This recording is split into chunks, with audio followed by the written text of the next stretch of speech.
साहब क़िबला ने पढ़ा, अल्हम्दुलिल्लाह खालिस नाते नबी के अशार और ऐसे अशार के इमाम इश्क़ व महब्बत ने, जिनकी महब्बत बिल्कुल सच्ची और पक्की महब्बत थी। माशाअल्लाह। उन्होंने उस कलाम को लिखा था उस वक्त जब नानपारा का नवाब बरेली शरीफ आने वाला था और हुजूर आला हज़रत अलैहि रहमतो व रिज़वान की बारगाह में कुछ लोग पहुँचे।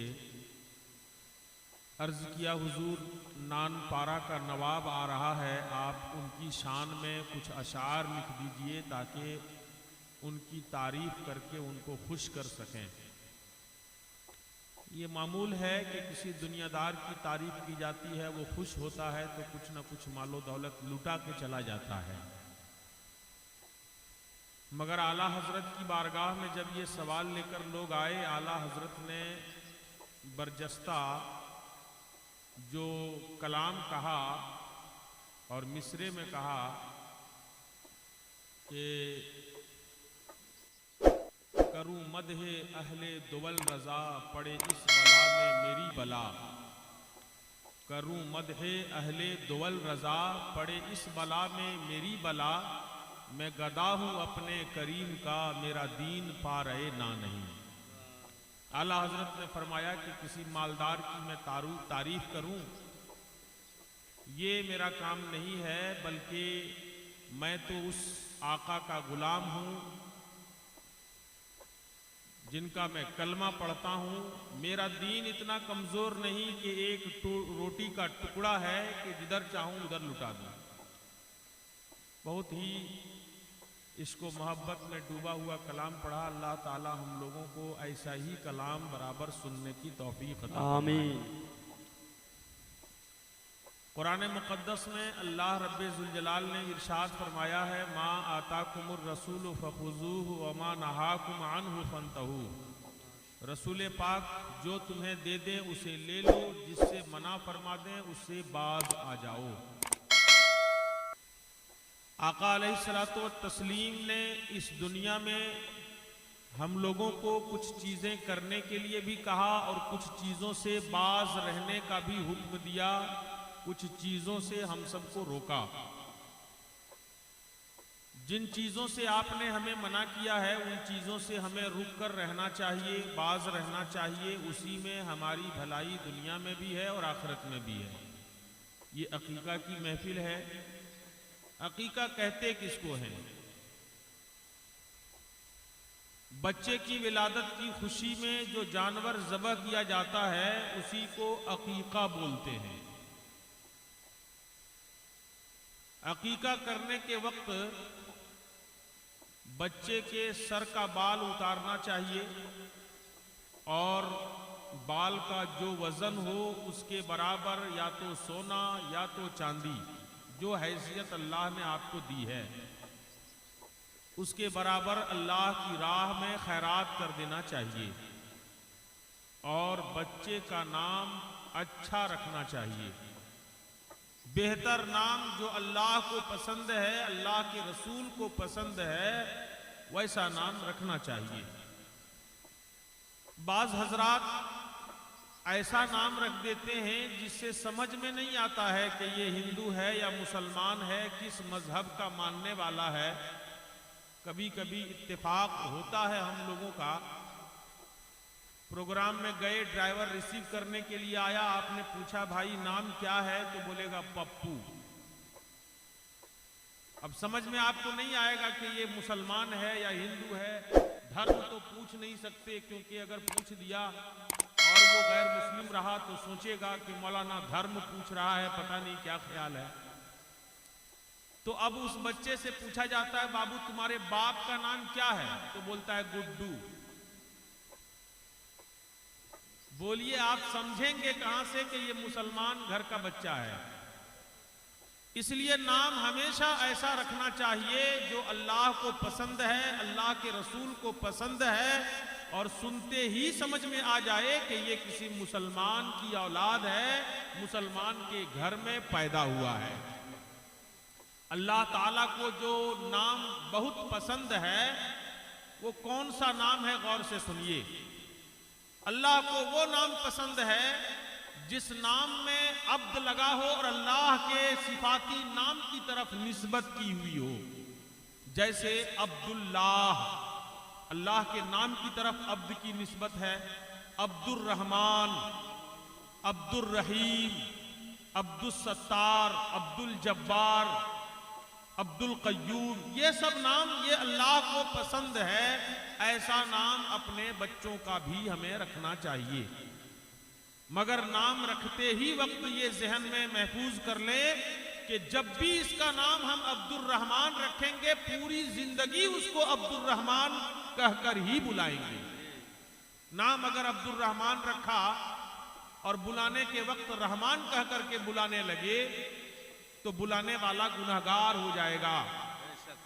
और हमारे इन इलाकों में अक्सर यही रिवाज है, किसी का नाम अब्दुल रहमान है तो पूरा गांव उसको अब्दुल रहमान के बजाय रहमान कहता है, बल्कि देहात में खोट्ठा में जब बोलेंगे तो रहमनवा बोलेंगे। बोलते हैं कि नहीं बोलते हैं? आप बताइए, अगर किसी का नाम अब्दुल्लाह रख दिया जाए तो अब्दुल हटा करके अल्लाह कह करके उसको बुलाएगा कोई? कोई नहीं बुलाएगा। और अगर कोई बंदा बुलाता भी है तो पूरा समाज उसको पकड़ लेगा जी। किसी आदमी को तुम अल्लाह कह करके क्यों बुला रहे हो? इसका नाम अल्लाह नहीं है, माज़अल्लाह, ये तो अब्दुल्लाह है, अल्लाह का बंदा है। तो जब किसी का नाम अब्दुल रहमान रखा जाता है तो अब्दुल को हटा करके रहमान क्यों कहा जाता है? रहमान भी तो अल्लाह का सिफाती नाम है। माशाअल्लाह। कोई भी ऐसा इस्तेमाल करे, इस तरह का वर्ड यूज करे, उसको फौरन रोकिए और समझाइए, खबरदार, रहमान परवरदिगार है, कोई बंदा रहमान नहीं हो सकता है, अब्दुल रहमान जरूर हो सकता है। तो इस तरह का नाम रखिए और इसका लिहाज भी अगर गांव ग्राम में किसी का हो तो जरूर कीजिए, वरना नाम लेने वाला अब्दुल रहमान की जगह रहमान कहने वाला गुनाहगार हो जाएगा। अल्लाह ताला को सबसे ज्यादा कौन सा नाम पसंद है? किताबों में आया, हदीसे पाक में भी है कि सबसे ज्यादा अल्लाह रब्बे जुल जलाल को मेरे आका का नाम पसंद है। सुभान अल्लाह, मेरे नबी का नाम पसंद है। क्या था नाम? मेरे आका का नाम क्या है? मुहम्मद। जमीन पर मोहम्मद और आसमान पर अहमद। ये नाम अल्लाह ताला को इतना पसंद है, इतना पसंद है, हदीसे पाक में आया है कि अगर किसी के बाप ने अपने बच्चे का नाम मोहम्मद रखा और पूरी जिंदगी उस नाम का पासो लिहाज भी किया, उस नाम का लिहाज भी किया, तो अल्लाह रब्बे जुल जलाल उस नाम के सदक़े में बाप को भी बख्श देगा और बेटे को भी बख्श देगा। माशाअल्लाह, सुभान अल्लाह। शर्त यह है कि उस नाम का वो लिहाज करे। मोहम्मद नाम रख लेगा, नमाज नहीं पढ़ेगा, मोहम्मद नाम रख लेगा, जुआ खेलेगा, मोहम्मद नाम रख लेगा, शराब पिएगा, तो जन्नती हो जाएगा? नहीं, उस नाम का लिहाज रखे रब तबारक व तआला उस नाम की बरकत से उसे भी बख्श देगा और उसके बाप को भी बख्श देगा। सुभान अल्लाह। नारे तकबीर, नारे रिसालत, मसलके आला हजरत, उलमाए अहले सुन्नत हजरत। और अर्ज करना चाहते हैं, आजकल किसी का नाम अगर कुछ भी हो, पूछा जाता है आपका नाम क्या है? मसलन नाम है याकूब, पूछा नाम क्या है? तो MD याकूब। आपका नाम क्या है? MD दाऊद। आपका नाम क्या है? MD यूसुफ। ये MD क्या है? नाम जब आप बताएं तो कभी भी MD के साथ ना बोलें, जब भी नाम बोले मोहम्मद दाऊद, मोहम्मद यूसुफ, मोहम्मद याकूब, नाम बोलते वक्त MD ना बोलें बल्कि मोहम्मद बोलें। और एक बात अर्ज कर दूं, नामे नबी लेने में भी हमारे समाज में पासो लिहाज अब नहीं रहा। बहुत ही बेअदब हो करके लोग नाम अपनी नबी का नाम अपनी जबानों पर ले लेते हैं। सच सच बताइएगा, जब महफिल लगी होती है गांव गिराम में, दो चार लोग बैठे होते हैं और चर्चा हो जाए किसी दीनी बात पर, तो बोलते हैं कि नहीं नबी साहब यहर कहल है, कहते हैं कि नहीं कहते हैं? नबी साहेब कुछ स्पेशल हुआ, कुछ स्पेशल लग रहा है आपको इस जुमले में? मामूली अंदाज में इमाम साहब, साहेब तो बहुत कुछ होते हैं, बहुत लोग हैं ना, डॉक्टर साहब, मुखिया साहब, बहुत को साथ साहेब लगा करके बोलते हैं। अगर नबी के नाम के साथ भी सिर्फ साहेब लगा करके बोलेंगे तो कुछ स्पेशल हुआ, कुछ खास लिहाज आपने किया, कोई खास अदब आपने बजा लाया? नहीं। जबकि नबी का नाम ले तो सरापा अदब बन जाएं, अदब के पैकर में ढल जाएं, और नाम ले तो हजरत लगाकर हजरत मोहम्मद मुस्तफा सल्लल्लाहु ताला अलैहि वसल्लम ने इस तरह इरशाद फरमाया है। माशाअल्लाह, बहुत। और जब तक आपको मालूम ना हो कि ये नबी ने फरमाया है, यकीन के साथ उस वक्त तक ये ना कहें कि नबी ने ऐसा फरमाया है, क्योंकि हदीस शरीफ में है कि अगर किसी ने कोई ऐसी बात की निस्बत नबी की तरफ कर दी जो बात मेरे नबी ने नहीं फरमाई है, तो वो अपना ठिकाना जहन्नम में बना ले। बड़ी जुर्अत के साथ लोग आजकल जैसी तैसी बातों को हदीस की तरफ मंसूब करके कहते हैं नबी ने ऐसा फरमाया है, जबकि नबी ने ऐसा नहीं फरमाया है। हदीस शरीफ में है, मन कज़ब अलैया मुतअम्मिदन फलियतबव्वा मक़अदहु मिनन नार, जिसने जानबूझ करके मेरी तरफ झूठ की निस्बत की वो अपना ठिकाना जहन्नम में बना ले। तो नबी के बारे में जब तक पता ना हो कि ऐसा फरमाया है, तब तक उसको ये कहना कहे कि नबी का कौल है, नबी ने कहा है। समझ में बात आ गई ना? और नाम ले तो अदब के साथ ले, और हजरत लगाकर कभी कभी मुंह में गुटखा डाले हुआ है, मुंह गंदा हो गया है, गुटखा खाने वालों का मुंह गंदा हो जाता है, बिलाशुबा हो जाता है, क्योंकि एक अजीब तरह की बू भी, बदबू भी आने लगती है। अब उस हालत में भी वो नबी का नाम मुंह पे जारी कर देता है।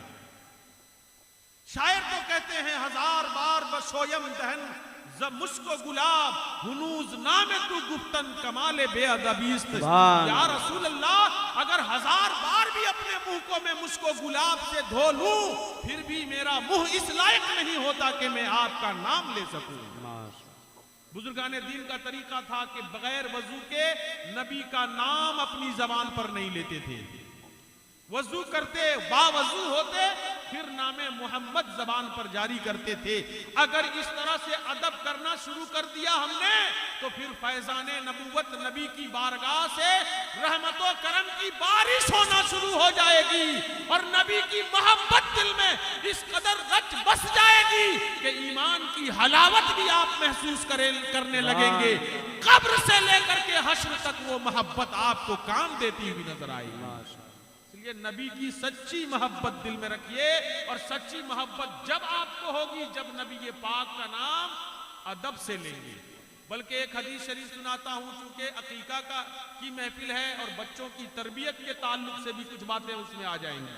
आका अलैहिस्सलाम ने इरशाद फरमाया है, अद्दबू औलादकुम अला सलासे खिसाल हुब्बु नबिय्यकुम व हुब्बु अहले बैतिही व क़िराअतुल कुरआन फ़इन्न हमलतल कुरआन यौमल क़ियामति फ़ी ज़िल्लिल्लाह यौम ला ज़िल्ला इल्ला ज़िल्लुहु मअ अंबियाइही व अस्फ़ियाइही। कहिए सुभान अल्लाह, सुभान अल्लाह। मेरे आका इरशाद फरमाते हैं, अपने बच्चों को 3 चीजों का अदब सिखाओ।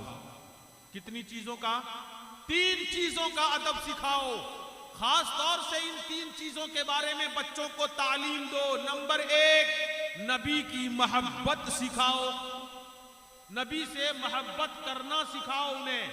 कब नबी से मोहब्बत करना सीखेंगे हमारे बच्चे?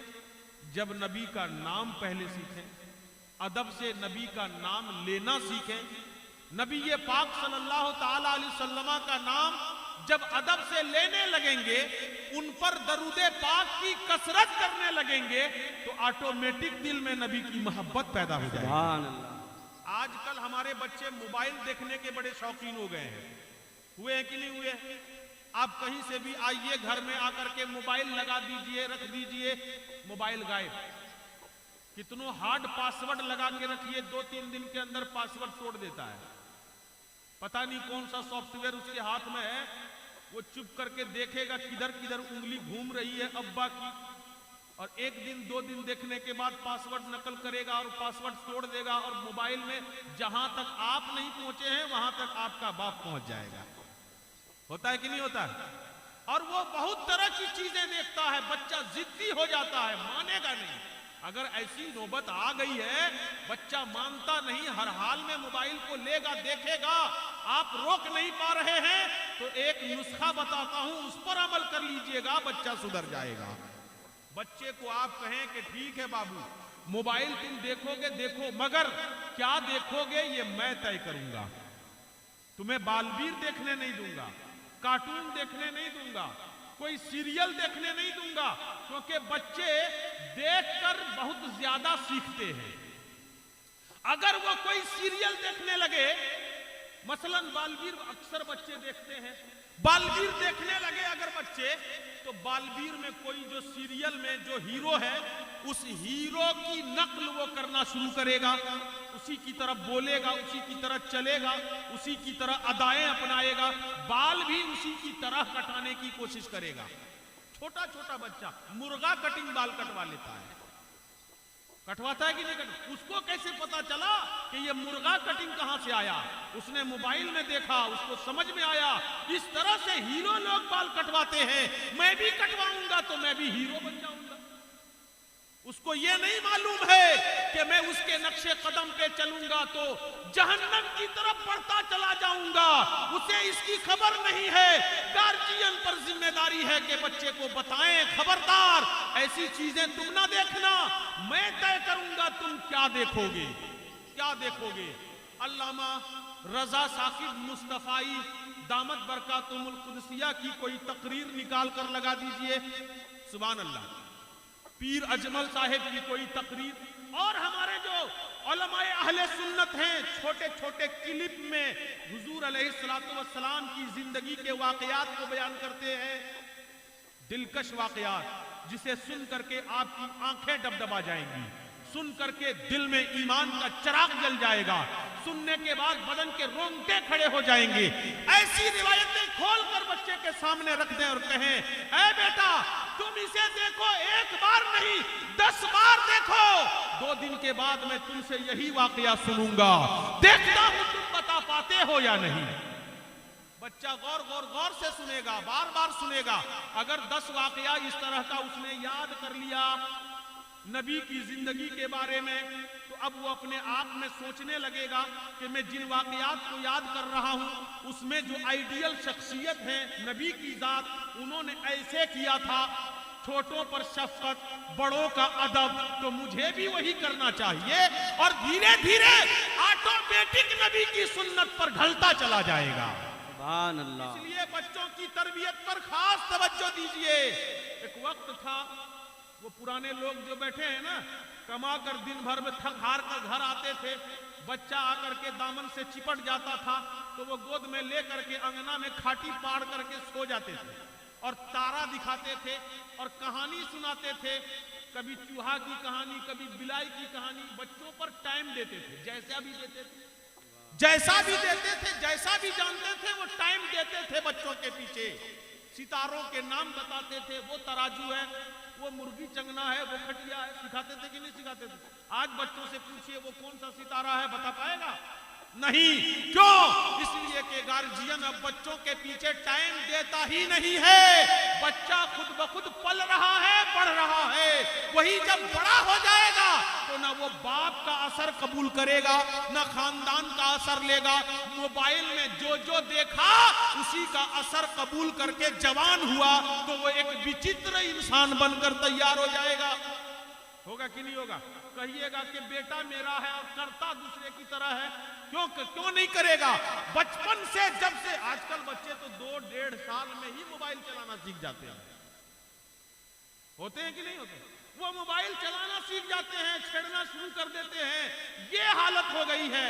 तो आप अपने बच्चों पर जरूर तवज्जो दें। सबसे पहली जो तालीम बच्चों को दें, नबी से मोहब्बत करना सिखाएं, नंबर एक। दूसरे नंबर पर मेरे आका ने फरमाया, नबी के घर वालों से मोहब्बत करना सिखाओ। जो आले रसूल हैं, नबी की औलाद हैं, उनसे सच्ची मोहब्बत दिल से रखो। जब नबी उनसे मोहब्बत करोगे तो नबी से भी मोहब्बत हो जाएगी। सुभान अल्लाह। आपके बच्चे को अगर आपके सामने हम गोद में उठा लें, गले से लगा लें, तो आप खुश होइएगा या नाराज होइएगा? बताइए। एक बाप अपने बेटे को देखेगा कि सामने वाला इंसान मेरे बच्चे से प्यार कर रहा है, मेरे बच्चे को गोद में उठा रहा है, लाड कर रहा है, तो बाप खुश होगा कि नहीं खुश होगा? नाराज भी होगा तो खुश हो जाएगा, गुस्सा भी होगा तो दूर हो जाएगा। नबी के घर वालों से अगर हम सच्ची मोहब्बत करेंगे तो ऑटोमेटिक नबी हमसे खुश होंगे और नबी का अदब भी हमारे सीने में बसने लगेगा। और अदब नबी का ही असली ईमान है। नबी की मोहब्बत दिल में बस जाए, यही ईमान की जान है, यही ईमान की जान है। आपको यहाँ पे रोक के एक रिवायत सुना देता हूँ। जो हदीस पढ़ी है वो मुकम्मल अभी मैंने नहीं किया है, तर्जमा अभी बाकी है। एक रिवायत सुन लीजिए, ईमान ही असल जान है, नबी की मोहब्बत ही असल ईमान की जान है। वो कैसे? बुखारी शरीफ में है कि एक शख्स नबी पाक की बारगाह में आया, मेरे आका माले गनीमत बांट रहे थे, वो आया और आकर के कहता है, ऐ मोहम्मद, इंसाफ से काम लीजिए और अल्लाह से डरिए। नऊज़ बिल्लाह मिन ज़ालिक। वो आके अल्लाह के नबी को डरा रहा है, सबक सिखा रहा है कि आप अल्लाह से डरिए और इंसाफ से काम लीजिए। मेरे आका जलाल में आ गए। आपने इरशाद फरमाया, मैं ना डरूं तो फिर कौन डरेगा? मैं इंसाफ से काम नहीं लूंगा तो फिर कौन लेगा? मैंने तो तुम्हें इंसाफ करना सिखाया, मैंने तो तुम्हें अल्लाह से डरना सिखाया। वो शख्स ये कह करके चला गया। मेरे आका अलैहिस्सलातु वत्तस्लीम की बारगाह में हजरत उमर फारूक खड़े हो गए, अर्ज करने लगे, या रसूल अल्लाह, इजाजत दें, इसका सर कलम कर दूंगा, ये बड़ा गुस्ताख है, आपकी बारगाह में ऐसी गुस्ताखी करता है। आका अलैहिस्सलाम ने फरमाया, दाहो, इसे छोड़ दो। क्या फरमाया? छोड़ दो और देख लो इसको, इसकी नस्ल में कुछ लोग पैदा होंगे, यक़रऊन अल कुरान वला युजाविज़ु तराक़ीहिम, कुरान तो पढ़ेगा मगर कुरान इनके हल्क से नीचे नहीं उतरेगा, कुरान समझ नहीं पाएगा। पढ़ेगा कुरान, हदीस भी पढ़ेगा मगर समझ में बात नहीं आएगी। हद तो ये है कि ये अपनी नमाजों के सामने, अपने रोजों के सामने, ऐ मेरे सहाबा, तुम्हारी नमाजों को, तुम्हारे रोजों को हकीर जानेगा, घटिया समझेगा। आका अलैहिस्सलाम आखिर में फरमाते हैं, यमरकून मिनद्दीन कमा यमरकु सहम मिनर रमिया, मगर ये दीन से ऐसे निकले हुए होंगे जैसे तीर निशाने को छेद कर निकल जाता है। यानी ये मुसलमान नहीं होंगे, नमाज भी पढ़ रहे हैं, रोजा भी रख रहे हैं, उसके बावजूद ये मुसलमान नहीं है। क्यों? इसलिए कि नबी की मोहब्बत, नबी का अदब नहीं था। नबी को कह रहा है अल्लाह से डरिए, इंसाफ से काम लीजिए। तो जिसके दिल में नबी की मोहब्बत ना हो वो मुसलमान, बोलिए ना, मुसलमान नहीं है। नबी का अदब ना हो वो मुसलमान नहीं है। जरूरी है ईमान के लिए नबी से मोहब्बत करना। तो अपने बच्चों से नबी, अपने बच्चों को नबी से मोहब्बत करना सिखाइए। दूसरी जगह आका ने दूसरा फरमाया, आले रसूल से मोहब्बत करना सिखाओ। और तीसरे नंबर पर फरमाया, व क़िराअतुल कुरान, अपने बच्चों को कुरान पढ़ना सिखाओ। क्या पढ़ना?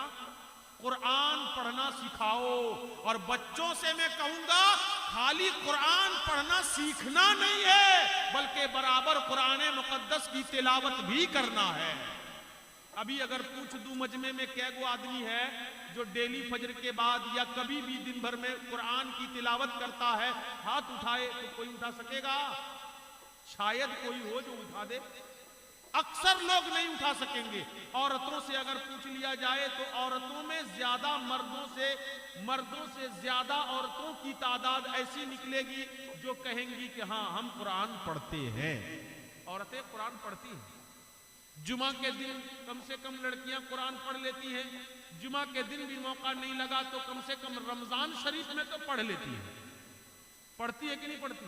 लड़का लोग कुरान पढ़ने जान रहा है, सीखा हुआ है, मगर रमजान में भी कुरान नहीं पढ़ता है।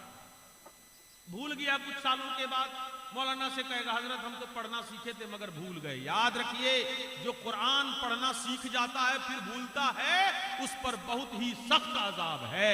इसलिए कुरान अगर याद किए हैं तो हरगिज न भूलें, उसे हमेशा याद रखें और याद पढ़ते रहने की कोशिश करें। आज कुरान के खिलाफ आवाज उठाई जा रही है कि नहीं? क्यों? इसलिए कि हमने कुरान से रिश्ता अपना तोड़ लिया है। कुरान की तिलावत बंद हो गई है हमारे घरों से। आजकल बच्चों को कुछ से कुछ सिखाया जाता है। मुंह खोल दिया बच्चा, बोलने लगा मीठा मीठा, तो घर वाले सिखाते हैं नुमा कटी मायो करिए दी। सिखाते हैं कि नहीं सिखाते? एकटी बापू करिए दी। अब बच्चा गाली देता है शुरुआत ही से। आज दिया, कल दिया, परसों दिया, बच्चे के दिमाग में ये बात नक्श कर जाती है कि गाली मेरे माँ और बाप दोनों को पसंद है, दादा दादी को भी पसंद है। वही बच्चा जवान होकर के गाली देगा तो कहते हैं मेरा बच्चा गाली देता है। गाली सिखाया तो गाली नहीं देगा तो क्या देगा बोलिए? इसलिए कभी भी गलत जबान बच्चों को ना सिखाएं और गलत तहजीब बच्चों को ना दें। बहुत लोगों को मैंने सुना है गलत लिबास पहनाएंगे और जब कहा जाता है कि ऐसा लिबास क्यों पहनाया है तो जवाब देते हैं अभी बच्चा है, बड़ा होगा तो समझदार हो जाएगा। अच्छा एक बात बताइए, आपने यहाँ पे एक दरख्त लगाया और टेढ़े मेढ़े बांस में उसको लपेट के बांध दिया। मैं कहूंगा बांस में ऐसे क्यों बांधा, दरख्त टेढ़ा हो जाएगा। आप कहिएगा अभी बच्चा है, बड़ा होगा तो समझदार हो जाएगा। समझदार हो जाएगा वो? समझदार हो जाएगा? जैसा आपने उसको तरबियत दिया वो दरख्त बड़ा होने के बाद वैसा ही टेढ़ा रहेगा, कभी भी सीधा नहीं होगा। बच्चा भी इसी के मिसल है। जैसी तहजीब हम अभी देंगे जवान होने तक वो वैसी तहजीब से आरास्ता रहेगा और जिंदगी भर उसी के साथ जिंदगी गुजारेगा। बचपन में मुर्गा कटिंग बाल कटवा दिया, यहां पे लाल बाल करवा दिया, करते हैं कि नहीं करते हैं? बच्चा है अभी, समझदार नहीं हुआ है, हो जाएगा। बच्चा जब और बड़ा हुआ तो और डिजाइन उसने अपनाया। यहां पे भी दाग मरवा लिया बकरी की तरह। जैसे व्यापारी लोग पहले दाग मारते थे ना, 2 दाग 3 दाग, तो लड़का लोग भी यहां दाग मरवाता है, 2 दाग 3 दाग। और थोड़ा सा बड़ा हुआ तो कान छेदवा लिया।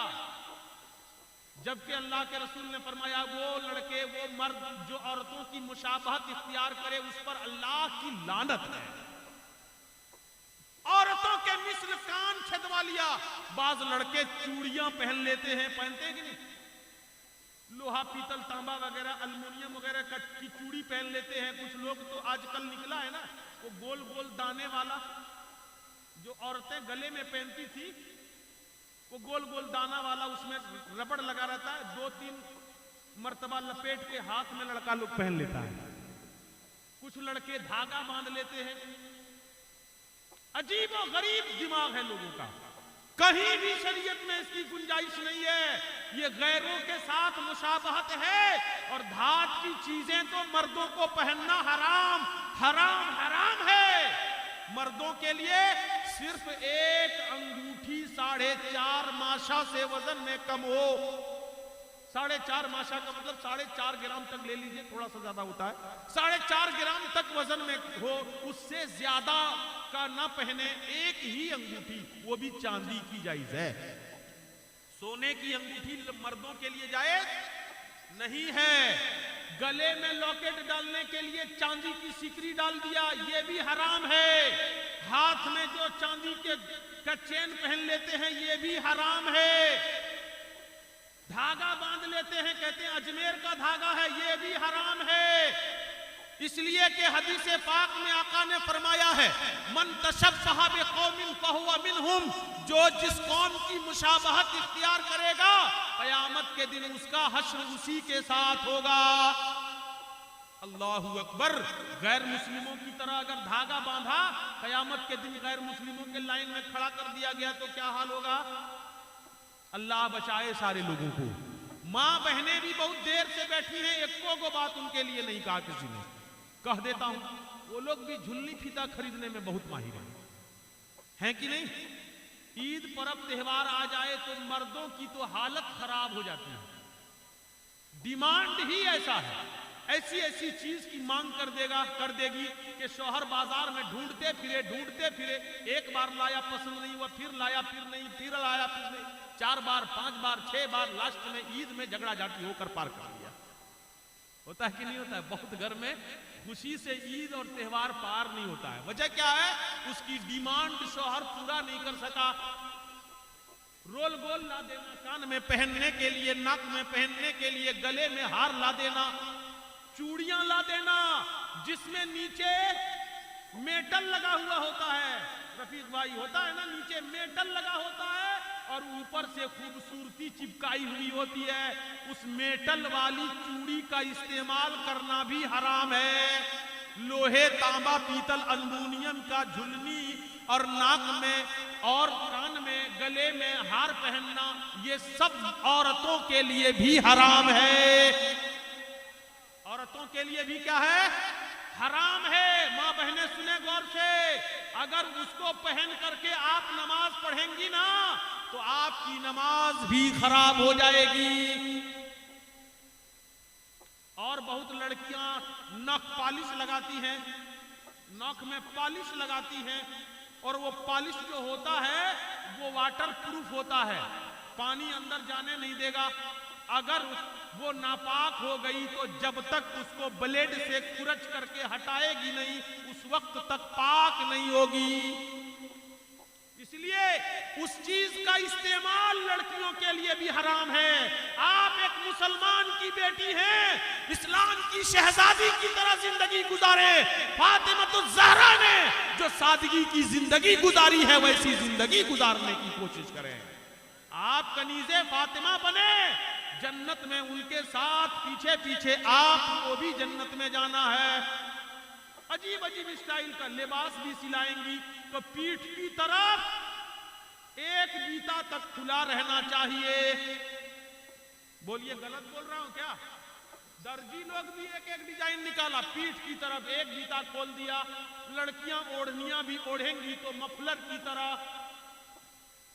हया शर्म धीरे धीरे उठती चली जा रही है, बेहयाई आम होती जा रही। और कहिएगा क्या, जिसके घर में जितनी बेहयाई उसको उतना अप टू डेट माना जाता है।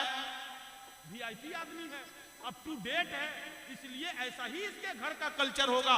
खबरदार नहीं, वीआईपी वो है जो मुत्तकी और परहेजगार है। रब ने कुरान में फरमा दिया, इन्ना अक्रमकुम इंदल्लाहि अत्काकुम, अल्लाह के नजदीक सबसे ज्यादा मुकर्रम वो इंसान वो है, वीआईपी इंसान वो है जो सबसे ज्यादा अल्लाह से डरने वाला है। अल्लाह से जो डरेगा वही अल्लाह की बारगाह में वीआईपी बनेगा। दुनिया का मिजाज ही बदल गया। मेरी माँ बहनें, आप होश के नाखुन लें और ऐसी गलतियों से बचें। झुल्ली फीता में बिला वजह पैसा ना लगाएं। अपने शौहर से कहें, कान में एगो चांदी का ला दीजिए, नाक में एगो सोने का ला दीजिए, गले में चांदी का एगो ला दीजिए और उसी में लाइफ टाइम जिंदगी पार कीजिए। अगर कोई सोना पहनाने के लायक है तो सोने का ला दे और उसी में लाइफ टाइम पार करे। हर त्योहार में 5000 4000 का हार पहनते हैं, हाथ में चूड़ियां डिजाइन डिजाइन की पहन करके। कांच की चूड़ी पहनिए, कांच की चूड़ी पहनना आपके लिए जायज है। मेटल वाली चूड़ी इस्तेमाल ना करें, जहन्नमी जेवर है। अगर दुनिया में ऐसे जेवरों का इस्तेमाल किया तो कयामत में अल्लाह ताला जहन्नम का जेवर पहना देगा। और वो जेवर इतना गर्म होगा कि अगर उसकी एक जंजीर भी पहाड़ों पर रख दिया जाए तो किताबों में है कि पहाड़ जल करके खाकिस्तर हो जाएगा। इतना गर्म होगा वो जेवर। अल्लाहू अकबर। मेरी माँ बहनें बैठी हैं, आप समझदार हैं, अगर इस तरह का कोई धात आप पहन रखी हैं, लोहा, पीतल, तांबा, अल्युमिनियम, गिलट वगैरह वगैरह, जल्दी से खोलकर फेंक दीजिए। आपके लिए सिर्फ सोना और चांदी पहनना जायज है। जेवरों में जो सोना और चांदी जितना चाहे पहन लें, 2 किलो, 2 कुंटल, 10 कुंटल पहन सकती है, पहन लीजिए, कोई दिक्कत नहीं है। मगर लोहा, पीतल, तांबा, मर्द लोगों को भी क्या कहिएगा, आजकल घोड़े की अंगूठी बनवाते हैं, घोड़े की नाल की अंगूठी, पता नहीं कौन सी करामत है, घोड़े के पांव में लोहे से सटा दिया तो लोहा अजीब हो गया कि अब यहां पहनोगे तो हाथ नहीं कनकनाएगा, कहता है ना। सुन लीजिए, जिसको अल्लाह और उसके रसूल ने हराम कर दिया है, उसमें किसी किस्म की दवा नहीं है, उसमें किसी बीमारी का इलाज नहीं है, सिवाय बर्बादी के कोई फायदा उसके अंदर नहीं है। बचने की कोशिश कीजिए इन चीजों से।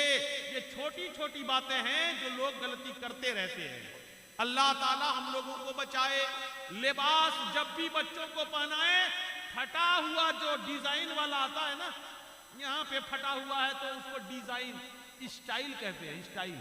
आजकल तो नौजवानों का पेंट इतना खराब हो जाता है, नऊज बिल्लाह, जब बैठेगा ना तो सतर खुल जाती है पीछे से, और वही पहन के नमाज पढ़ने जाएगा तो नमाज तो होगी नहीं, मस्जिद में भी बेहयाई फैला देता है। ऐसा लिबास पहने जिस लिबास में मुकम्मल पर्दा हो और एहतियात रहे, ख्याल रहे। माँ बहनें भी पर्दे का ख्याल रखें।